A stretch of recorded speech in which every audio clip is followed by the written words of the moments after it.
Tous allez toujours en direct, nous avons un message belé, tous avez un moment, tous allez mettre à côté sur pas mon ande Konabiso Serge Taboko, cadre mon décidé.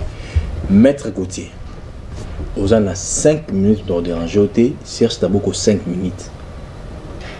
Est-ce qu'aujourd'hui nous avons l'émission où il y a l'opportunité, il y a changer de constitution, soit il y a la révision constitutionnelle. Tout le monde qui m'a condamné à qui sangani, à petit point de vue naé.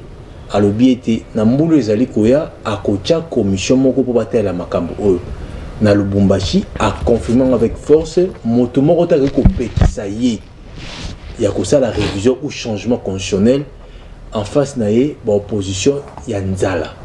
Est-ce que va dire à Mokonzi Mboka azana confiance na ye moko personnel na famille politique na ebino ya ko changer constitution la révision constitutionnelle, il y aura pas de conséquences dans kati Mboka na biso. Est-ce qu'il y a l'opportunité ou nécessité de changer constitution dans le moment où selon Mokonzi Mboka azana pouvoir ya ko initier puis ya ko tia commission en place pour battre la mambo etali révision soit changement constitution.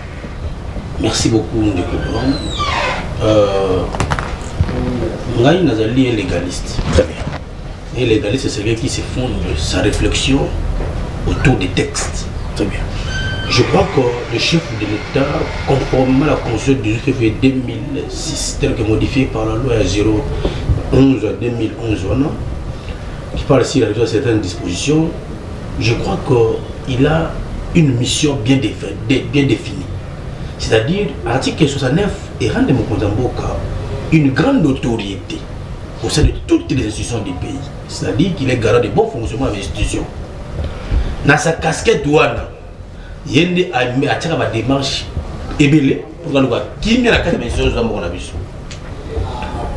Mais la carte, il y a point de vue de chef qui est d'abord le mieux informé de nous tous.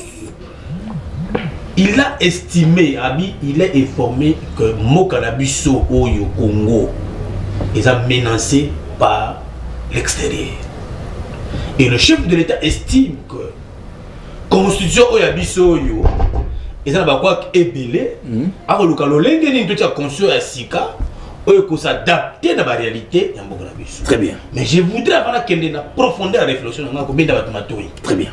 Bah tu veux un dérapage à la disposition constitutionnelle. Dans le premier ministre a loupé. On est dans le communicateur soit loupé. C'est-à-dire que si nous voulons parler. Donc, le Canada, le Premier ministre a loupé. Non, mais non, le Premier ministre a loupé l'article 89. C'était l'abscisse, hein? L'abscisse, tout comprend. L'abscisse, bazongue la non, il a l'absisse, le Premier ministre a l'abscisse. Donc, il a parlé de l'article 218 qui parle de l'initiative pour réviser la Constitution. Donc, il a erreur. Mais ici, ma réflexion est abouée. Revoir la Constitution.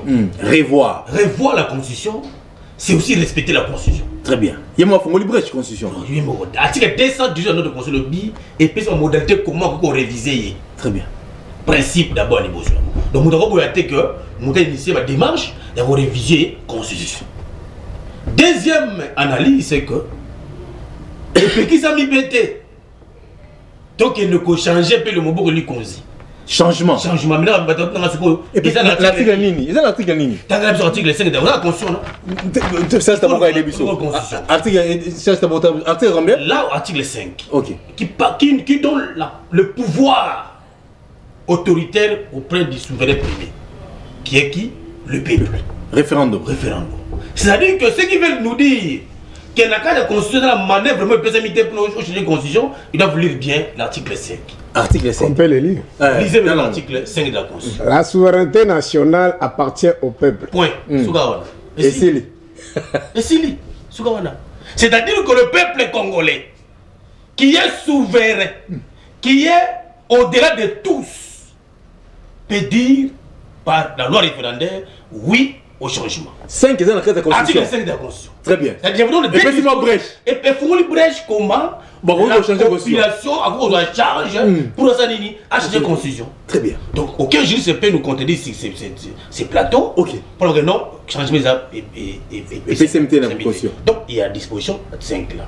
Parce que la population qui est souveraine, yende a décidé, n'a sort na yende ngalingi. Vous comprenez? Très bien. Donc si le chef de l'État estime qu'il doit consulter le peuple par la voie référendaire, C'est au peuple qu'on a décidé sur le sort. Maître Gauthier, estimation, il faut pas chef de l'État. Est-ce que vous avez volonté chef de l'État? Yoka. Ok, je vais vous expliquer pour se dire ça comment. C'est-à-dire que tout cela qui paye loi référendaire en 2005. 2005, 2005, c'est-à-dire qu'aujourd'hui, le chef de l'État a Kosenga, population, que nous voulons changer la constitution. Et ça rend tout ça à ma ponami. Et il a saigné de prendre les choses à main pour lancer un référendum. Oui ou non? Oui ou non. Ce qui veut changement de constitution, bah, tu vas voter. Maintenant, le devoir de l'opposition, va travailler la population de leur côté, va travailler ceux qui lèvent oui ou non, bango, va primer. Vous travaillez comment? Vous savez que le chef de l'État, lors de la réunion au Conseil des ministres, il a regretté le comportement de policier. Dans une démocratie, il y a toujours de ceux qui parlent de oui, il y a ceux qui parlent de non. Il y a ceux qui aussi s'abstiennent. Babi non. Dans le débat, c'est là où nous, la beauté de la démocratie. Maintenant, nos oppositions, il faut accepter que, par nous, on va dire non pour un changement ou révision. La majorité dit oui pour la révision et changement. Maintenant, qui sera force du terrain. Or, dans une logique purement claire, toute loi au monde, elle est adaptative. Toute loi, il faut raconter le souci à la population. Toutes les lois, il faut raconter réalité à peuple. Très bien. Est-ce que les réalités anthropologiques, les réalités culturelles, les réalités sociologiques, nous on se raconté à la constitution? Non. Je viens là pour la brèche. Pour la brèche, non. Là pour la brèche. Est-ce que dans le Bokonabiso, il faut tout à la plus de 500 et quelques partis politiques? C'est beaucoup. Hein? C'est beaucoup. Et ça crée le désordre. Est-ce que nous pouvons être dans un régime semi-présidentiel pour nous gouverner pas toujours 5 mois, 6 mois? Et je vous dis, parmi le régime le plus faible, le régime semi-présidentiel. Parce que le chef de l'État a bloqué. Parce que c'est le premier ministre qui est redevable devant le gouvernement. Mais si on présente dans quelle province? Mais c'est le premier ministre qui exécute les provinces. Madame Soumino. Madame Soumino. Quotidien la chose dans mon il y a un programme qui a été défini en constat avec les chefs de l'État, le chef de l'État, premier ministre qui exécute. C'est le chef de l'État. Or, nous devons responsabiliser le chef de l'État. On doit un régime présidentiel pour le chef de l'État. Il y a des dispositions de constitution, des dispositions contradictoires. Net nini. Il y a une disposition qui vous dit que la RD c'est un État laïque. Mais le chef de l'État prête serment devant la nation et devant Dieu. Quel Dieu? Confusion. C'est une confusion. Laïque catholique, musulman, kimbangiste. Parmi tout ça, laïque. Qu'est-ce que laïque qui contradiction. Très bien. Nos amis, il ne faut pas y mettre. Nous sommes le seul pays au monde qui a une constitution de décès gratuite. Bissomo. Mais je vous dis. Bâtir les belés et continuer inutilement. Nous devons recadrer les choses pour aller de l'avant. Toute la réalité, le chef de l'État a été commission Mogamalamo. Les différentes qualité, initiateur. Mais il est garant des bonnes fonctions des institutions. Il faut collaborer dans l'Assemblée nationale. Non, le chef de l'État peut saisir l'Assemblée nationale. Le chef de l'État peut solliciter qu'il y ait un référendum pour que la population se décide. Moi, je crois qu'aujourd'hui, le débat, c'est que nous attendons que le chef de l'État reçoive les présidents sacrés, reçoivent aussi les confrères des présidents, tous les partis politiques, basés sur la ligne directive. C'est ça les conseils que je donne. Ok. Moi, j'estime Mozambique. Mais il y a déjà campagne, le chef de l'État a lancé le go. Mais le chef de l'État a un partenaire. Mais go, ça va partenaire, ça va créer frustration. Il est chef de l'État. Il est garant de bons conseils. Il fallait que ce Tata Ekolo. Tata Ekolo. Tata Ekolo. Mokonzi Nabiso, Fachibeto, a un partenaire. Vous allez l'Union sacrée de la nation. Je crois qu'après avoir relancé la Kisangane, à l'Obisu na Lubumbashi, il est maintenant à Zongananda, Union sacrée de la nation, à Pesa Mena Bana, la ligne de conduite, en fait que Bana n'a pas le président de parti politique, pas que Bana n'a pas le parti politique pour Sanini, tout est cité. Très bien. Parce que l'opposition veut s'organiser, non. Nous aussi de la majorité devons s'organiser. Sans parti pris, sincérité avec le chef de l'État pour dire oui au changement ou révision de la Constitution. Mais jusqu'à présent, plusieurs partis politiques vont observer. On se demande pourquoi ils observent. C'est-à-dire qu'ils attendent. Ils accompagnent l'honnêteté. C'est la qui était écolo, Babango, pour qu'il y ait une ligne de conduite, en fait, il y a un changement. Parce que la démarche aussi n'est pas mauvaise. Et tant que les Congolais, ils ont pour. Légaliste. Légaliste. Moi, là où les textes permettent que Mouta Simbango n'a pas boyaté. Très bien. Parce que la Constitution elle-même prévoit la révision, la Constitution elle prévoit aussi les changements. Deuxième partie de la question, on a l'article 217 au Limbolé. On peut c'est d'abord attendre à 217 à Limbolé. Par rapport à l'état de siège. Par rapport à l'état de siège. Mais lui-même qui avait décrété ça, lui-même qui avait décrété ça, et puis il a levé. Allez, Serge Taboko, même temps d'antenne, 7 minutes, parce qu'il a appelé ça 5 à 7 minutes.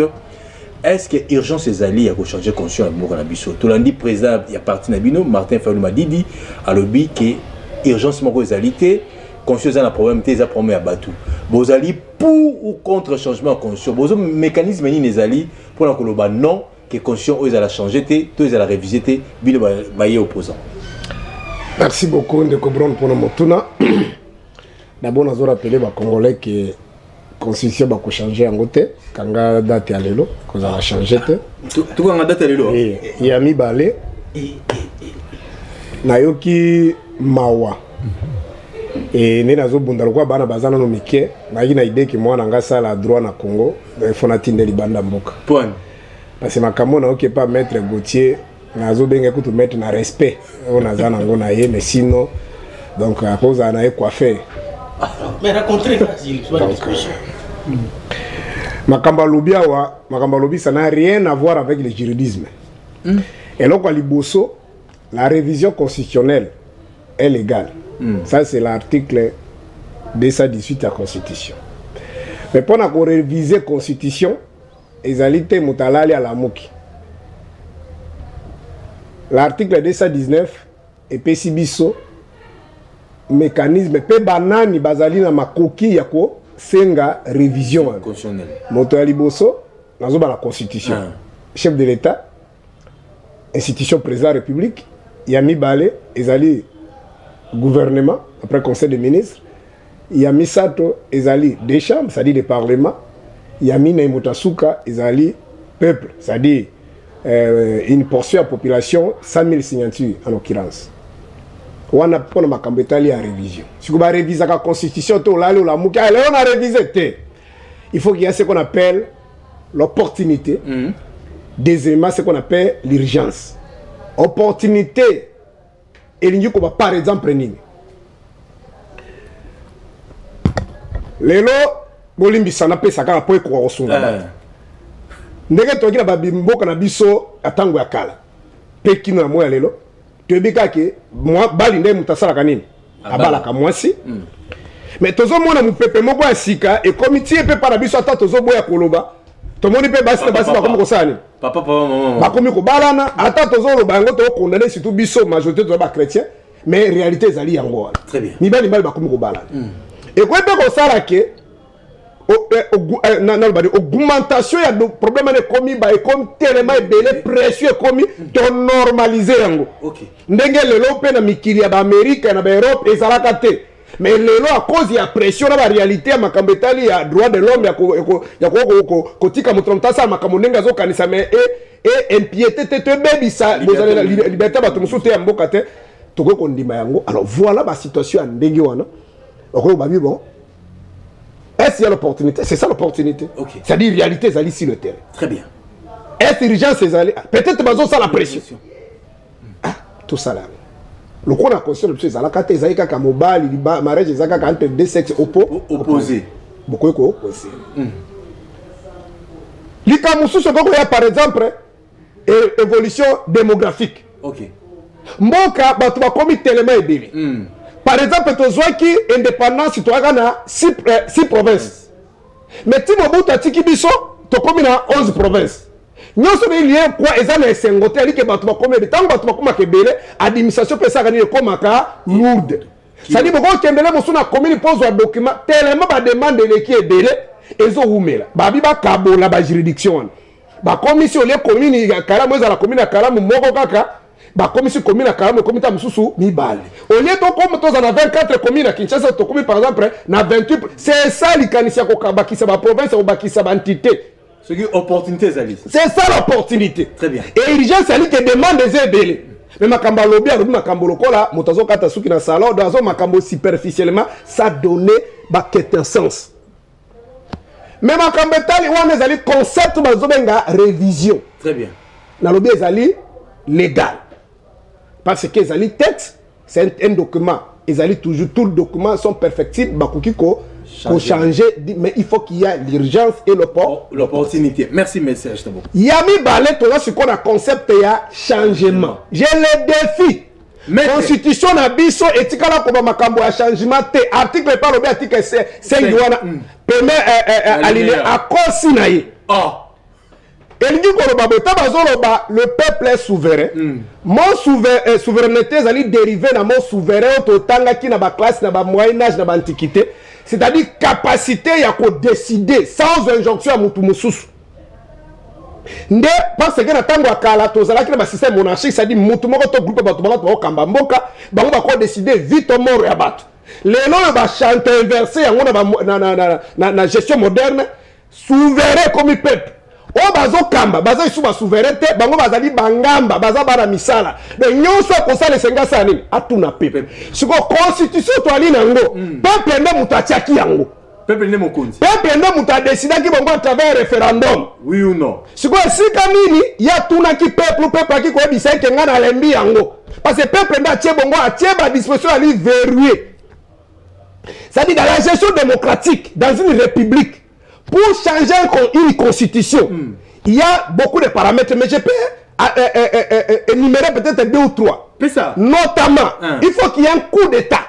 Pour changer la constitution. Pour la nini, bon la nangaï, nga juriste, mais bon la nangaï. Contrairement à la bateau, il y a mayele, mais azui mayele na saïni. Ateki yango pour la makamba liboum. Très bien. Ceux qui vont saluer par exemple coup d'État. Ndenge Mobutu asalaki ndenge ba musée ndenge ba lelo to mona ba Togo ba pays belé zo mona ba West Africain ndenge ba sa coup d'état automatiquement il y a ce qu'on appelle un vide juridique.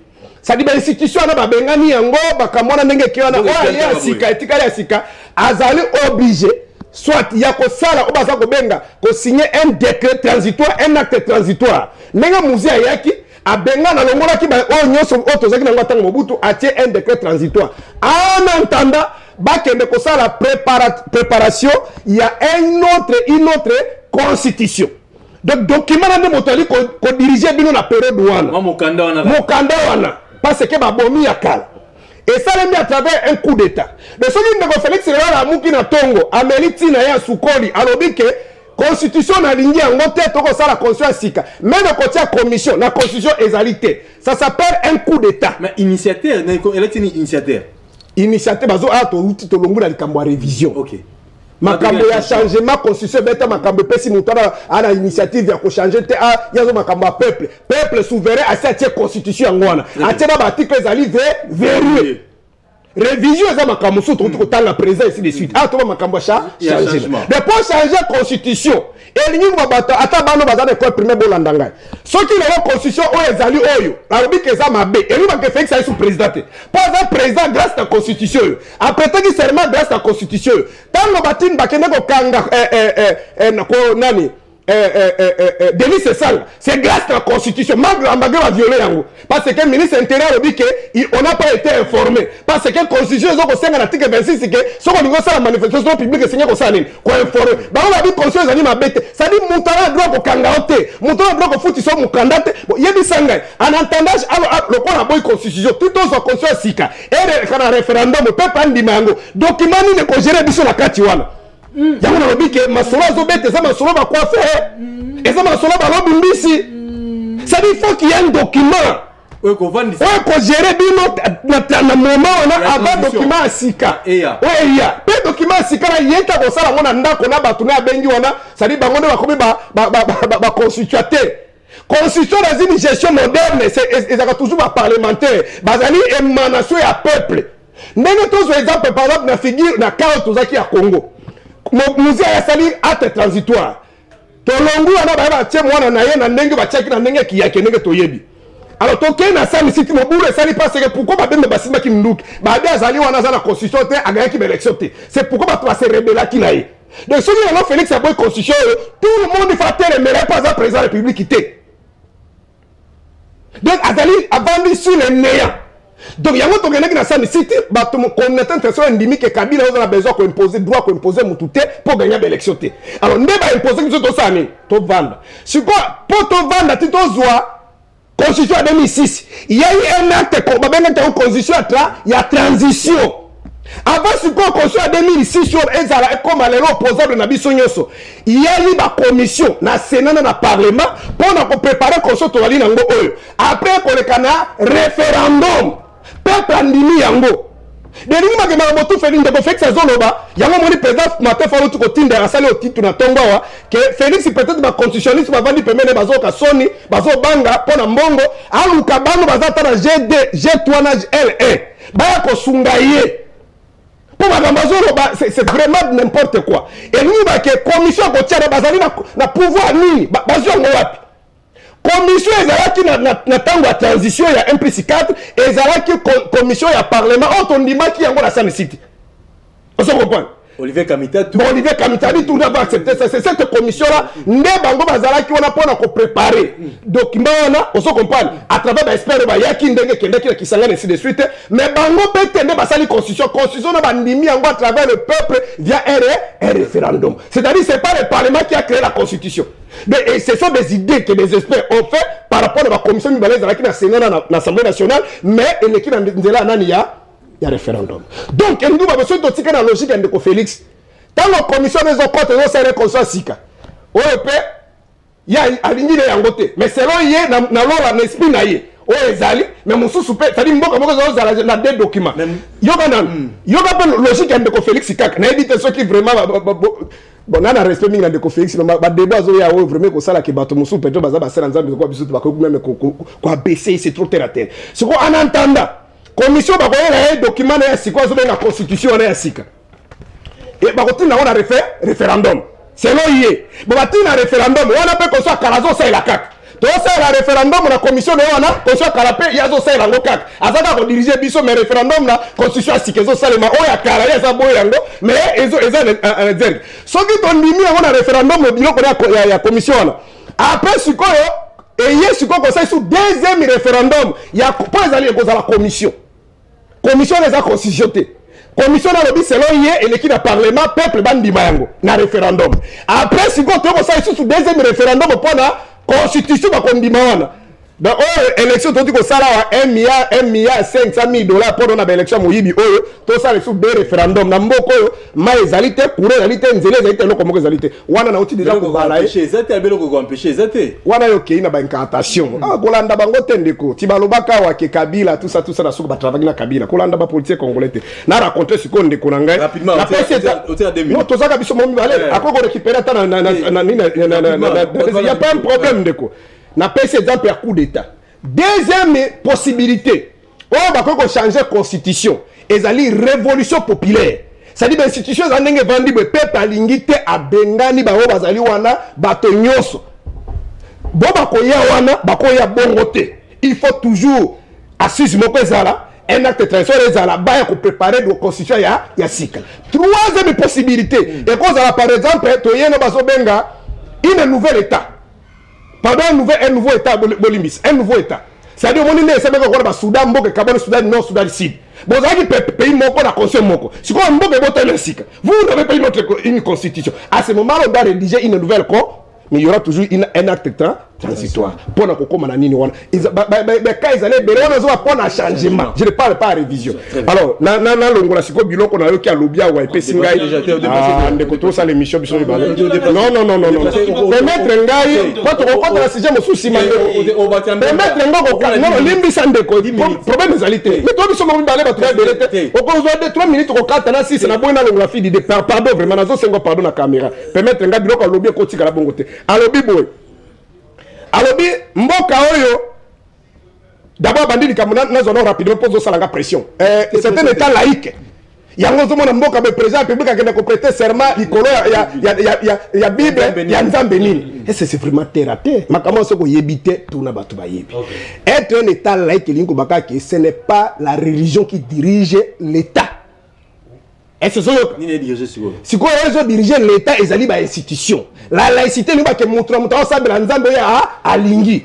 Si on a zone défié ayebi sanga na mboka oyo ba différentes religions oyo ayebi religion ni no basambe la kanzambe te o basambe la kadiete na Congo a. Ici nous avons le judaïsme ba reconnaître qu'il y a un seul Dieu. Ici nous avons les musulmans, ils reconnaissent qu'il y a un seul Dieu. Ici nous avons les chrétiens, ils reconnaissent qu'il y a un seul Dieu. Tu vois est-ce qui va prêter seulement au nom de Jésus? Parce que ça m'a débattu la terre, même les musulmans, tout le monde reconnaît qu'il y a un Dieu. Les musulmans va débattre que non, Dieu azali du colo, même les musulmans, même les taoïstes, même les hindouistes, la religion ils sont même dans Moyen-Orient va reconnaître qu'il y a un seul Dieu. Débat za kande robino chrétien Jésus azali prophète. Très bien. Mais likamwa nzambe mutabo nzambe wa azate. Donc on comprend. Wana eloko bosoto liboso na longoli bosoto mosusu alobi boy. Alobi eloko alobi ni. Alobi est-ce qu'il faut 500 partis politiques à cause lisusu. Ba parti politique ezo sale me bandaki na régime ya Kabila.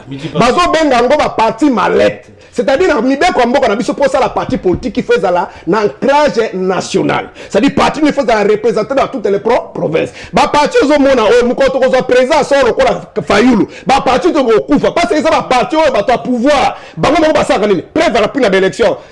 Bande ko tout de peste parce que parti politique nani Akasia asali de peste asali parti politique Peter Kaza asali parti politique Chilum yebi sanga ba parti ko na cadre national o yebi parti Chilum na Équateur o yebi parti Chilum na mbanda na Bonde. Merci. Vas-y. Donc pour la correction que bon argument to lo bien ngina lo kotango na biso ko makambo lo bien lo kuta et lo ko suka alobi bo les chefs d'état soka ke intérieur. Il y a l'article 201 sur la sanité. C'est-à-dire que qui système de décentralisation. Balobi que ma ressource à Mboka, chaque exercice à fait de l'année, il y a une loi au État Makambuya budget à Mboka. Bakozo 40%. Bakozo c'est ma province. Et nous aujourd'hui, chaque entité chaque autorité responsable d'entité décentralisée a qu'on joue une autonomie de gestion des finances à régler la situation naïe. Oza babilo kona bango lokola chef de l'état tamokana bambogo soka komi azo kaba pasi lokola za mboka batutu basane. Merci. Yo kasi soki na province banzele zo tongama. Misa zo ndala kosenga Félix Mbongo. O argument ko na TV ke batu basenga ko basenga premier ministre. En plus si premier ministre pas là. Premier ministre pas Félix. Allez. Félix a pris de 450 députés. Est-ce qu'on a un problème pour ça la 6 mois pas à nommer un premier ministre? Merci. 0,52. Attends misala mabe ngozalaka. Vous allez besoin d'abisso débat la constitution mboka na biso tout matezo kita boki Serge Taboko il a décidé à petit point de vue naé alobi opportunité na urgence ezalité il y a ko changer constitution mboka na biso a petit argument naé noir sur blanc à combien moi a petit argument noir sur blanc tout capé gérer c'est mettre à côté sur comme mettre opportunité ezalité il y a ko changer ni à ko réviser et puis article 5 on a eu interprété en osé à bon côté et brèche moko ezate pour la changer oui révision ezali mais il y a changer constitution ezalité aux en a 10 minutes dans bac sur le passer de 30 à 30 minutes il y a 10 il y a 7 et puis de keto chité mettre côté sopam de cobron il faut discipliner votre invité ce qui a eu dans la Bible est dans la Bible bien mais s'il vient pas de loi ati votre ba loi ba tanga ba futa ba bon na classe ba tanga loi yo quand on analyse né erroné à l'obité les banques vont changer de constitution. Quel serait le sort de la constitution où ils sont en place? Je dis que quand on veut changer, du fait qu'on n'a pas encore approché l'autre, ils ont rien. Oui, président, on a dit. Mais comment tout ça va se passer là-bas? C'est-à-dire qu'il y a des lois où on va changer. Les lois, il y a abrogation. Lorsque le chef de l'État a promulgué. Tu fais la confusion de les changements, la révision, monsieur. Tu parles du changement, pas la révision. On connaît l'attention. Oh là là. Attention, c'est là. Deuxième chose. Il y a des lois à partir d'aujourd'hui. Même si on veut changer la constitution, cette constitution du 18 février ne tomberait pas caduque tant que l'autre n'a pas encore été mise en place. Non, non. Si on attention pour la question. On la constitution n'a moyen de l'autre mise en place. C'est possible, non?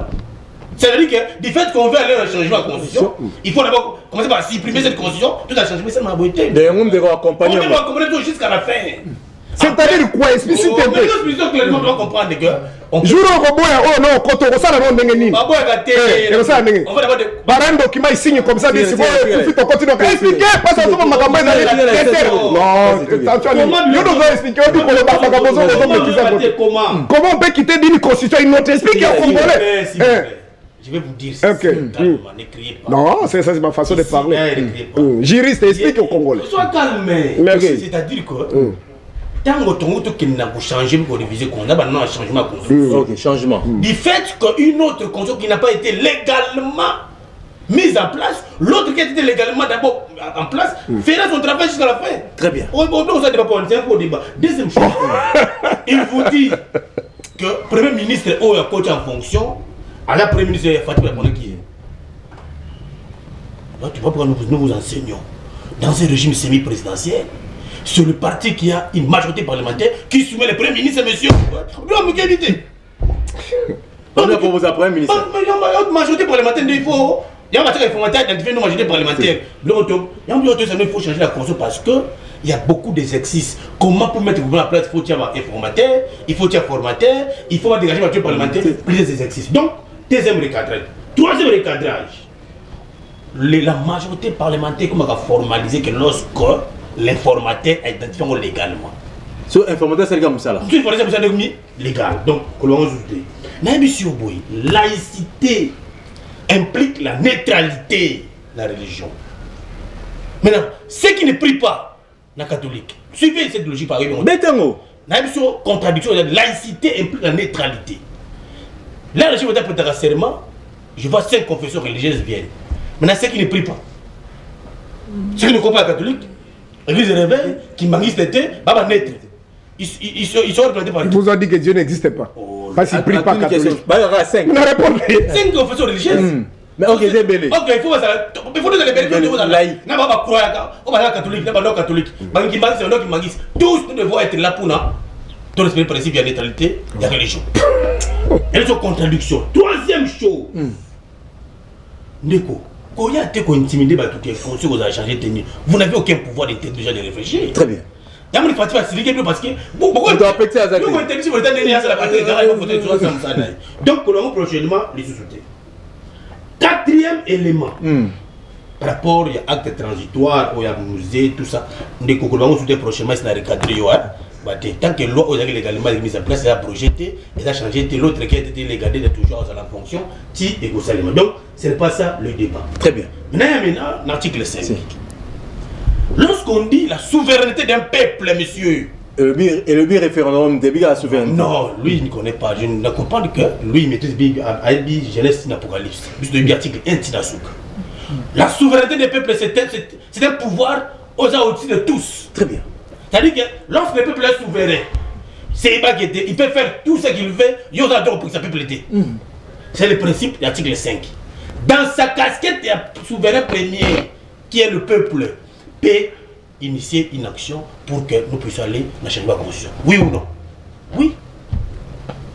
Donc, prochainement, nous l'avons souhaité. Et lorsqu'on dit parole pour la début, non, rien du juridisme, il y a aussi parole pour la début, on met dans son église. Tu as rien dit, tout le monde est témoin, tu n'as rien dit parce que au bâtiment sans texte. Moi je vous amène dans ma texte. Vous comprenez? Dans ma texte. Lorsque vous avez une opportunité d'urgence, pour vous, c'est l'opportunité selon votre décision décidée. Donc l'opportunité de revoir la constitution appartient tellement à la définition, il y a décidé. Ce n'est pas la définition de la majorité. Il y a une dans une démocratie, et ça a un débat. Très bien. Bino Bobo, non. Pourquoi vous dites que non? Je vous assure qu'il n'y aura pas de changement. Non, non. Vous n'avez pas ce monopole. Il faut voir l'exemple. Pourquoi non? Non, ici nous allons dire aux gens le pourquoi du non ou la question. Pourquoi non à changer. Le oui, comment on doit changer. Et nous allons aller dans un terrain net pour que le peuple s'anime. À partir parce qu'il est souverain, conforme à l'article 5. Très bien. Donc, prochainement, nous allons souhaiter. Nekorangaï. Au monde, pendant l'état de siège ou l'état de guerre, on ne touche pas la constitution. Là, on sait. Bah aussi mbaté. Mais celui qui a décrété par une ordonnance présidentielle, c'est le chef de l'État.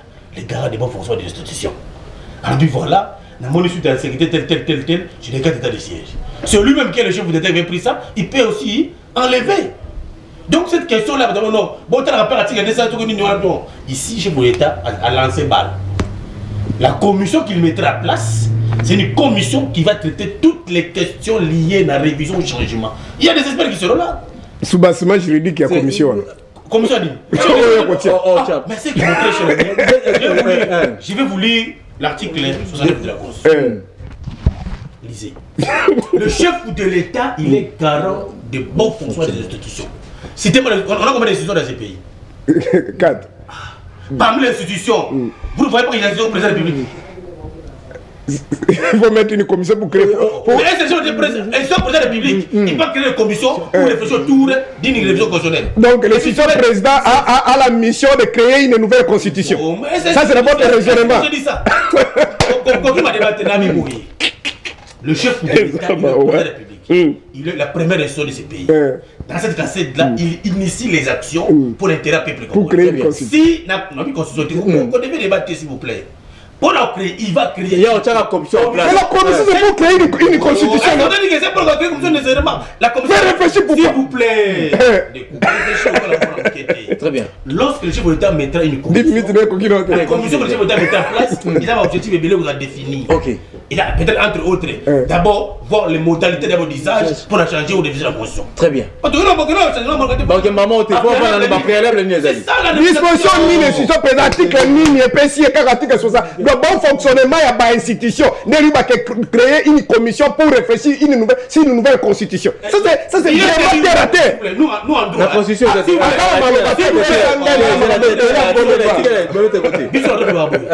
qui n'est pas interdit est permis. Ok.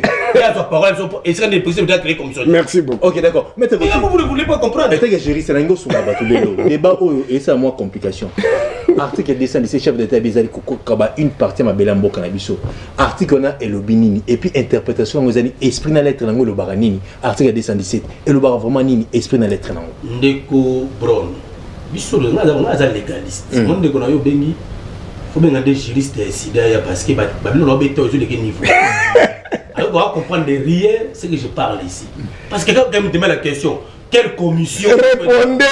Il y a des intellectuels qui vous regardent là. Mon très cher ami ne comprend rien. Il y a une loi.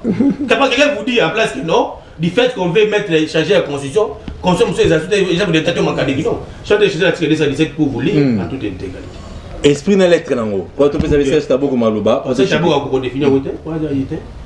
Voilà ce que l'article 217 dit.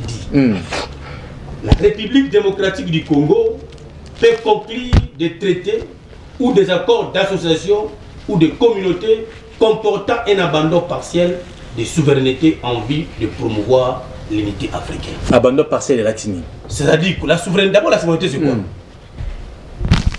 C'est-à-dire que la souveraineté, c'est la capacité qu'a un pays de refuser que l'autre donne des injonctions dans son pays. Très bien.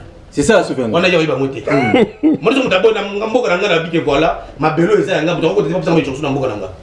c'est ça qu'on appelle la souveraineté. Maintenant le chef de l'État qui nous gère, il vous dit bateau va ça que l'on a intention de quoi?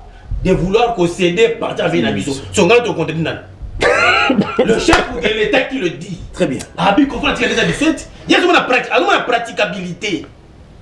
Que non, l'article 217 vous allez piège. Je vous ai dit l'autre fois, une révélation. Donc vous savez qu'il y a encore nos accords de l'Émirat qui est ici.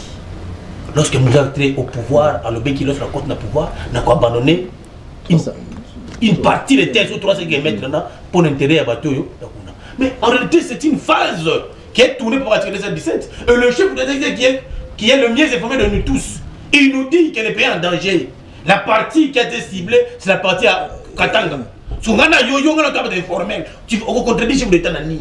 Habibé Kalabatumso, c'est pour changement dans la révision de l'Obabalou. Habibé, il y a un exemple. Il a été pour le changement et la révision de la Constitution. Il a donné plusieurs exemples. Au bout de ça peut aussi faire partie. Si vous allez pour les cas de décentralisation, on l'a fait en désordre. Très bien. Aujourd'hui, nous avons un problème. Il faut payer tous les inspecteurs du travail. Il faut payer tous les administrateurs du territoire. Vous allez faire comment? Parce que vous avez accepté la décentralisation des 26 provinces. Ce sont 11 provinces. C'est une question que nous devons réfléchir, très cher. Merci, maître. Donc, mon très cher ami dans sa parole a raconté ma disposition légale. Merci, ma disposition légale, papa Serge. Comment tu as dit tout dans la Bible? Allez, Toké, Serge. Bon, on qui sous son IP mawa, dans un respect minginaye. Si tu as dérangé, je crois que tu as maël, on a reçu au tika téléphone ba benga. Ça c'est un juriste, moi je suis politologue de formation. Vraiment, au beau ça, on a reçu là. Batouba bisanga que c'est toi, hein? Yondo habité. Mais voilà, ça dit tina kotinda ba na fakita à droite. Nda holo bango na ndenga nini te mais isalinga mawa. Na ilanda que tout ça ba débat mais aujourd'hui tout ça parce qu'il fournit des efforts pour à soutenir makambo ezangi maele na kati. C'est-à-dire quoi? Voilà la différence. C'est-à-dire dans une constitution, conseil bazo benga na lingala mobeko likondi, les documents qui gèrent la société. Likondi. Dans une constitution, la constitution définit d'abord la forme de l'État et le régime politique de l'État. On n'a pas bien défini cette forme-là. C'est-à-dire, au monde par exemple les États-Unis, la forme le fédéralisme. Bon Congo. Voilà, il faut le maîtriser. Vas-y, on a maîtrisé. Comme ça, il y a bien été à déranger. Mais quand on a un juriste, on a scientifique.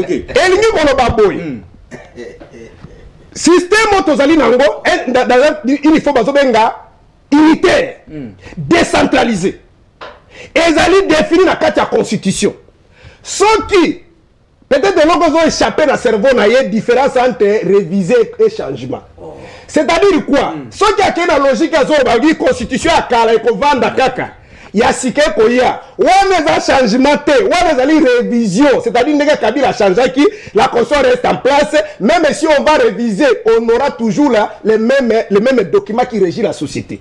Par contre lorsque vous changez la constitution et lui bolobake forme à l'état parce que comme la logique bon bazo ya nango ndenge bazo loba en parallèle chef de l'état ba nommer ba gouverneur ndé bazo ba mandé ko longwa 5 ans comme ceux qui 7 ans ndé bazo ba que chef de l'état banda ko zala élu par na élection second degré c'est-à-dire on change la forme et le régime est-ce que vous comprenez makamuna yebi yango te peut-être qui ma classe de lui ba que makambo bazo ngoyi de Félix azo kanisa wana na constitution to na ngo ezalité donc article 17 de quoi article article ba déverrouiller yango. Et il va que makambo Félix azo kanisa wana on bazo loba wana ah mais il faut pas déranger ça makambo qui m'a placé sur la main et il va que système forme ba bazali ko ya nango régime bazo ko tia sika oyo peut-être débite ceux qui premier ça ko zala tende bazo linga balingi to que na régime présidentiel ndé ibé ba ko bazala nango et il va que la constitution actuelle ko zala té on se dit constitution ko tika ko zala en place de lui que ça c'est pas le changement c'est la révision. De lorsqu'on quitte la forme et le régime, la fonctionnalité, on bascule dans une autre forme, dans une autre république. Et lui, la république écoute, oui, dans une autre république, et lui, on va construire quand les Saïnini et quoi. Est-ce que les Congolais battent une classe malade? Mais ça ne dérange pas. Aucune classe. Yoka. Mais ça c'est mon temps. Ne dérange pas. S'il vous plaît. Mais ça c'est mon temps. Tu as parlé, tu n'as rien compris. Parce que vous dérangez. Mais c'est comme un juriste. Yoka Bandeko. C'est-à-dire on change de forme à l'État, on change de régime. Non, mais on va changer. Oh, Nazolo baba idio baba bazolo. Est-ce que tu peux pas le maîtriser? Est-ce que tu peux pas le maîtriser? On réplique, vas-y, Toké. La caresse de mon moni juriste nenga meli pema. Mais quand tu mission toi biso mon kabi balé, tu vas me raconter le Malembe. Tu vas espérer ba ko za mutamaye ngana de l'autre côté. Mais Nazolo baboy. Makambo bango baza ko réfléchir, il ne réfléchissent pas en termes de révision. Mais le gros bazangi argument de bazo kosa article 217. Mais en réalité, dans la logique na bango, il parle d'un changement à la constitution. Et lorsqu'on parle d'un changement à la constitution dans une démocratie, dans une république, ça dit quitter c'est-à-dire abandonner notre constitution pour adopter une autre. Ou que ça n'a une forme, ou que ça n'a même un système de ezali contre nos acquis à liboso. Ce que ezali que on y sur architecture ezali wana et que kotikala. On parle pas à changement, on parle à révision. Mais quand est-ce que c'est quoi ça? Si on compte en vigueur, alors on a pays sont civilisés depuis l'histoire de l'humanité, ça la kandenge nini. Pour bon longwa na document mususu. Il y a toujours ce qu'on appelle l'acte transitoire. Parce que forme aux asika. Et ça les formes qui a karaté. Et ça le document que sunga en entendant document na peuple à ça nini. A que na référendum ben il que par exemple na niveau terre à terre. Le l'autre que na mandat longue 5 ans comme 7 ans. Et nous avons comme la 4e république, la république Moussou Asika. Et nous avons pardon 5e république. Et nous avons oh, nous sommes qui n'a construit à Kaleseni. Même compter raison à la République. Mais ça ne me dérange pas, non. Ne dérange pas.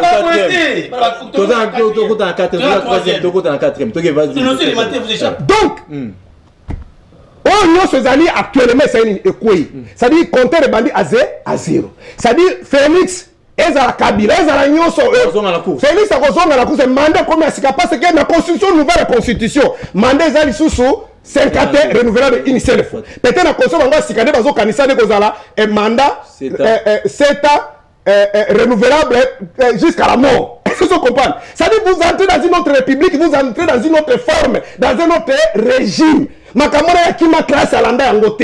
Est-ce que vous comprenez? Ce qu'on prend le candidat pour Wana, Montabo va décider de féliciter ni premier ministre, ni gouvernement, ni parlement, ni. Ça dit c'est seul le peuple. Mais le peuple, quand le Kanango il faut le qu'à travers un référendum. Mais constitution, toi, le peuple, ça vote qu'on a un référendum, à Kangi en clé. C'est-à-dire pour qu'on change la constitution à Bongo, au boya Oyo. Parce que la volonté populaire. Il y a aussi des mandats. On a dit que mandat mandat c'est-à-dire on mettre en déroute tout ce que le peuple a mis en place. Ça s'appelle le coup d'État. Maître Serge Taboko. Est-ce que président toi la grossesse à référendum Nazolo Baboye. Le moment malembe. Yoko makamwa qui ma classe. Président de la République a aussi la référendum dans la révision. Ça c'est prévu dans la constitution. Nous sommes allés pour échapper, ils ont le professeur Tounaye. Nous sommes allés pour changer la constitution, ça dit ah ceux qui te battent la constitution à Kala. Et la constitution ça dit selon bon, n'est pas tout la logique na bango. Constitution de 2006 c'est vendu. C'est quoi ce qui peut pas ça en 2025. C'est pas ça en 2025. Alors constitution sous en 2025 et c'est et hier Mbabota ngoya le Félix avec qui na TV bon désormais constitution si Kayango. Na dit tenga zo kanisa. C'est terre à terre. On constitution si capé sans les mains. Et il faut le canal niveau à parlement. Ça dit le peuple s'exprime à travers ses élus. Et le peuple va adopter ça via un référendum. Mais maintenant, dans disposition à Kala, dans disposition à Sike Koyawana, et espace Wana, dans l'acte constitutionnel, ça veut dire l'acte transitoire. Donc pour vous, il n'y a pas moyen. Il n'y a pas moyen. Il n'y a pas moyen. C'est-à-dire pas ça, l'angoisse, ça coup d'État. Il y a des choses qui sont les changements constitutionnels, soit par un coup d'État, soit par la révolution populaire. Il y a des pays Maghreb, un peuple, des institutions, des Gabon. Président Kalababengani, il y a un référendum pour voter constitution. Il y a Sike. Et quand il y a un texte, il y a compter la constitution. Il y a Kala. Merci. Mais nous, on va dire que constitution, il y a Kalevandi, il y a un Siko, Félix Alamukibo. Il y a Kala Siko, il y a un Boy, Siko, il y a Sikane, Bandi, il y a un mandat 7 ans. C'est très terre à terre. Allez, merci. C'est très terre à terre. Éclaircissement. Bozana. Divergence, c'est un moment qui n'explique pas. Allez, Maître Gauthier. Et dernière parole, prise de parole, population retenue par rapport à changement, opportunité ou urgence, ces alliés. La question est de garder ça 17 euros. Mais on peut s'arrêter quand tu as pouvoir. Mais il y a ceux qui nous suivent à la maison, comment on connaît les agité. À la que tu veux contre la 5e République. Si nous voulons basculer, il faut basculer à la 4e République. Abisso Boué, Abi, référendum, et ça va faire la révision constitutionnelle. Article. À comment C'est pour dire qu'il faut une émission. Je comprends que ce sont des choses qu'on vous donne vite dans le groupe. Il y aura des salles. Au lobby Boui, conseil Kotaka, échanger ma cas par voie référendaire. Qui met voie référendaire dans la population? Cette population, on a dit que voilà, il y a un peu d'endémie qui est conscient par oui ou non. Et c'est interdit, Mais lorsque votre invité prend les risques de vouloir réfléchir au-delà même de la Constitution, il y a tomber dans la hérésie. Ici, est-ce que l'opportunité ou l'urgence, la question on va demander qui? Population, non? Est-ce qu'il y a urgence ou opportunité de gérer la Constitution? Non, j'estime que non. Vous chez la Constitution, oui, vous chez la Constitution. C'est ça qu'on appelle les caractères souverains d'un peuple, c'est l'article 5. Quand vous autant que vous moi je vous dis, quand vous arrivez chez vous, il faut vraiment autant de loi pour maîtriser l'homme. Quand tu parlais, je te dérange. Vous comprenez? Parce que la question est révision changement de la Constitution, les modalités d'usage sont dégagées, chacun selon sa manière. Nabi Boy, lorsqu'on lobby que jamais changement que ça, les maïs, c'est un changement, conscient aux en place et que tomber d'abord, Bobo Kiango et de la régie par acte. C'est là où je jamais dans une réflexion qui est sous Boïté. Le loi surtout en place. Si vous changez la loi, et vous avez changé parce que lorsque la nouvelle loi a été mise en place, jamais on va dire que notre changement, qu'on soit tombé la Constitution, c'est pas toutes les lois. Ça, c'est pas les ordonnances de les arrêter. On parle de la Constitution, messieurs. Va demander des constitutionnalistes. La Constitution a été mise en place par quel mécanisme? Par le référendum. Et si nous voulons. Et avant d'entrer en vigueur, il y a eu un référendum parce qu'on avait un acte transitoire. On va bien qu'il y a une période de transitoire. Lui, du fait que le conseil côté qui a un acte transitoire, il faut aussi attendre les réseaux. C'est là où vous ne connaissez pas. Parce qu'on n'a pas encore une constitution réellement adoptée. Il va oui,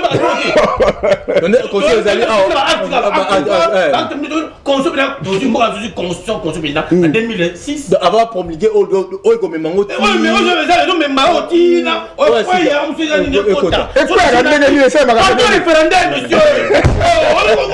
tu peux pas comprendre ça maintenant? Le peuple qui est souverain, qui a mis une constitution en place, c'est le même peuple qui peut se faire des démarches pour acheter une constitution. C'est l'article 5 parce qu'il est souverain. Il est brèche, c'est un changement. C'est une brèche parce que c'est la population. Lui, maintenant, il a des sens contraires.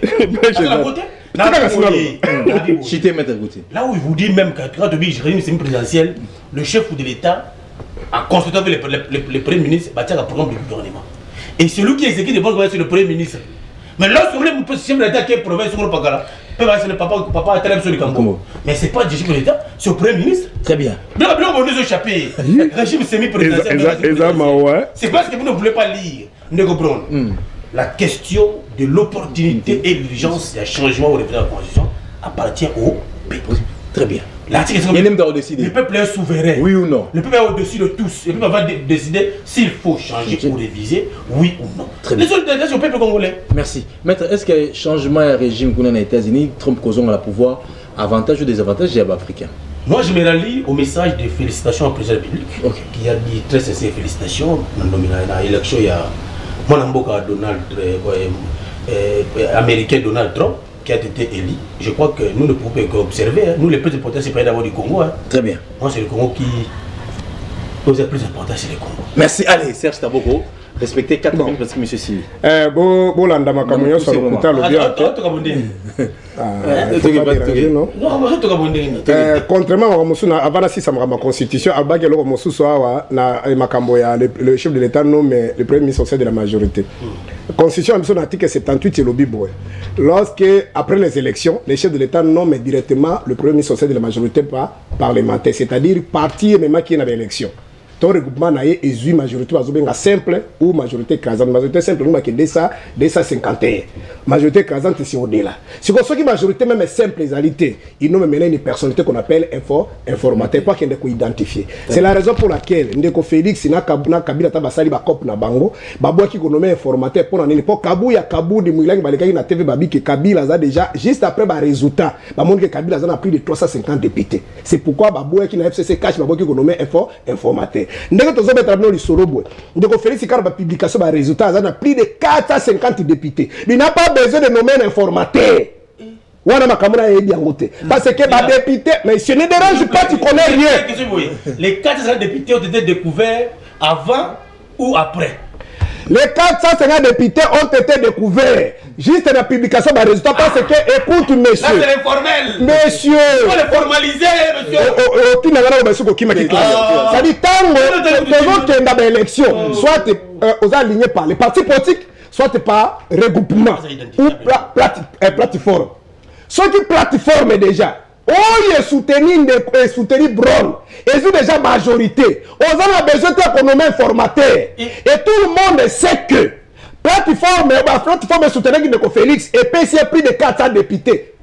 N'habite ceux qui Katoum Tasso de moi 20 les députés tout yé Magamoto bazolo bana le kuta yango ba moso ko ba raté que loko moko s'oppose à tout et la président de l'Assemblée nationale ya Sénat tout bazan de quoi Félix makamba le kuta et loko ya suka nazali ko zongela isusu nazolo ba boy pour quitter une république forme na yango régime bozo wana bozo bo ma constitution bokele na constitution ya sika ta bozo ke na constitution ya sika eza makambo azolo bana to olali ka bibo constitution ya kala yango elongwi po ko ya sika to adopter ngo lelo ndi te ezala ka bongo te na lakisi bino déjà na début awa pour que ba bo ma constitution ba ça la changement constitution soit par un coup d'état soit par révolution populaire soit une société à sika s'est créée vous comprenez alors il y a un vide juridique mais si nous avons une constitution qui régit le pays azali on a mandat les amis balé so na luki mandat ba 7 ba 8 ans et comme la constitution à sika alors pour bon atika parce que loko benga président de la république eza constitution oyo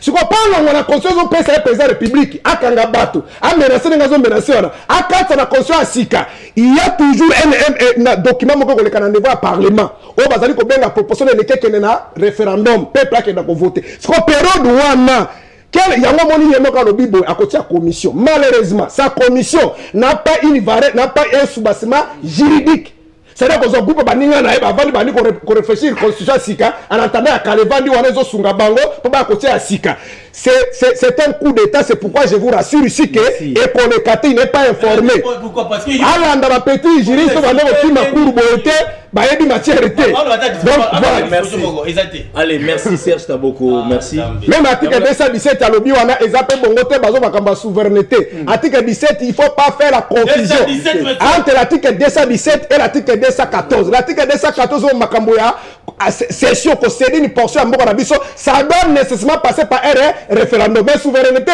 l'ambassade n'engezana ezali na mboko na biso mais un policier ne peut pas aller dans une ambassade ya kokanga mutu ata nenga azali asoka be moto akimi kuna elumba ke bazala mboko na biso mais to perdre une portion ya nini ya souveraineté biso to pesa ba ambassade ninga ke ba état wana ezali représenter na mboko na biso à travers ba ambassade wana ne même ki biso na EAC c'est pourquoi EAC ya kiawa ba soda EAC bazoboma ya zotala parce que merci à travers ces accords là ces engagements merci donc ezali ba débat moko vraiment inutile ba débat éco primaire dossier Kosuka Wate dossier la disposition moi je raconter dossier Kosuka est-ce qu'il y a urgence calmement donner les vraies solutions pour Congolais merci va te renseigner encore qui m'a dit va changement conseil c'est makabo régime l'état je vous ai dit que l'état unitaire décentralisé ko to bien voter allez gote ngaza pour de formation état unitaire décentralisé la matete avec Katumba très intelligent la matete Tom la souka merveille Katumba